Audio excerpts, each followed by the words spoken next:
My genuine, sincerest, deepest apologies for the delay, but let's finally talk about the Folklore set of the Eras Tour.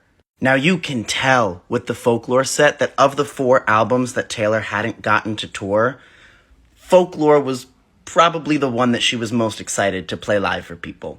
Because wow, did a lot of songs make the set list, and it's not just the songs that were popular either. Like, a lot of songs made the set list. Like, when I say a lot, it's 7 songs, and most of them are in their entirety. But I'm getting ahead of myself. So the transition from Red into Folklore does a really nice fake out where it's Taylor speaking, and she says, like, remember me in a nice dress staring at the sunset, and everyone kind of thought, like, opening night, it was like, oh my god, 1989 is next. And then she was like, or you can, like, remember me from the beginning. And then she starts saying lines to the song 7, which is about, like, being 7 years old and being a little kid and stuff.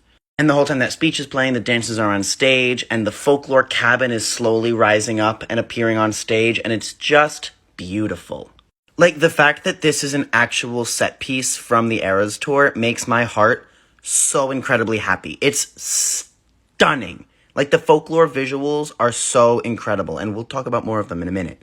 So anyway, the set starts with her laying on the roof of the cabin, and the first 2 weekends of tour she opened with Invisible String, and then the third weekend for the rest of tour, with the exception of one night in Nashville, she played The One as the opening song. And the first night that she played The One, she made this whole speech about, like, you think you know the set of the Eras Tour, but we have tricks up our sleeve, and we're tricksy here at the Eras Tour. And then she proceeded to not change the set list again, except for adding Nothing New with Phoebe, adding Long Live When Speak Now came out, and replacing 'Tis the Damn Season with Nobody No Crime for Haim.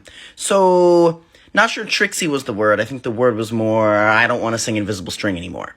But that's neither here nor there, because I think The One works better as an opening song for the Folklore set anyway.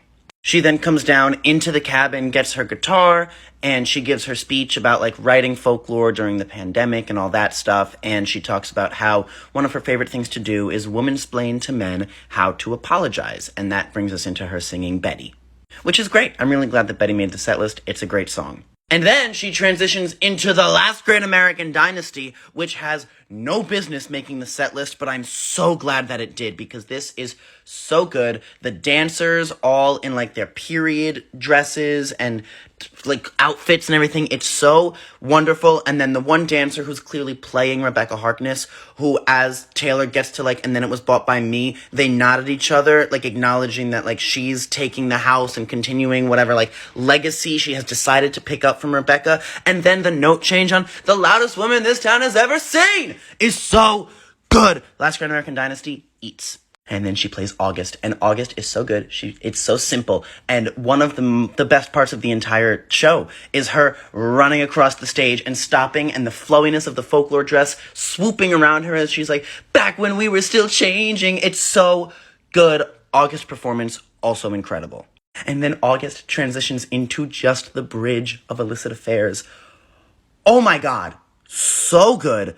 Absurd. Illicit Affairs also, like, no business making the set list, but so glad that it did. Like, wow, did it earn its place after August. And it makes my heart happy, because when Folklore first came out and people were debating, like, what's part of the love triangle, what isn't part of the love triangle, the point of contention was always, is Illicit Affairs part of the love triangle or not? And so I think taking it and acknowledging that, like, Illicit Affairs isn't from the perspective of any of the characters in the love triangle, but it certainly has its place in this story, is so good.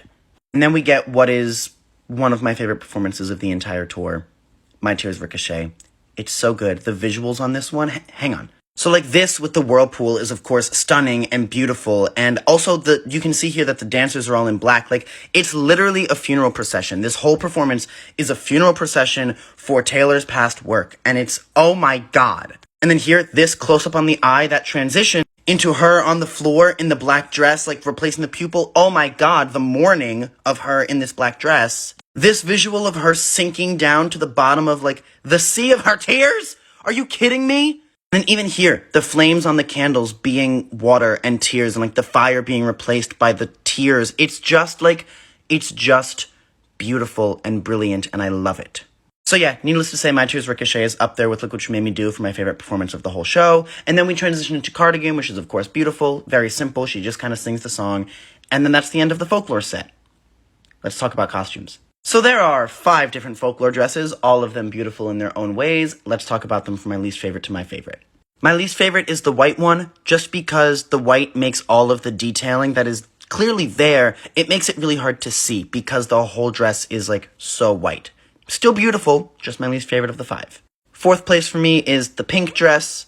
I love it. I can't figure out why it's fourth for any reason other than I just like the other 3 more. Third place is the purple dress. I absolutely adore this one. I love the like frills around the neckline. I just like this one is perfect. No notes. I just like the other 2 more. Second place is the green dress. The leaf detailing. It just like takes it to that next level. It also like, I know Folklore is like, it's black and white, but if it was going to be a color, it would be a woodsy, earthy, mossy green. And so this is spot on. And then I can't believe that I'm actually going to sit here and say that the dress she only wore once is my favorite Folklore dress, but it is. I don't know what else to tell you. Like, this is just, it's so simple, but it's got the sparkles, it's got the flowy sleeves. The color, I think, is perfect. It just like, this dress is stunning. So yeah, needless to say, big fan of the Folklore era. In terms of its placement in the whole show, I do think it also provides a nice lull before we get into 1989, the surprise songs, and Midnights and everything, because while Folklore is not boring, it's certainly like she took an album that has no business supporting a stadium show and turned it into one of the highlights of the night, but it is a slower part of the night that allows for like sitting, catching your breath, coming down from the constant highs that you've been doing so far as you prepare for the last hour of this show. So I think it was really smartly placed, really smartly put together, and I think she picked some absolutely stellar songs for the set list. Like, honestly, no notes for Folklore. It's perfect. So that's all I've got, and I promise I'm not going to make you wait as long for me to talk about 1989. I'm going to talk about it soon. I promise.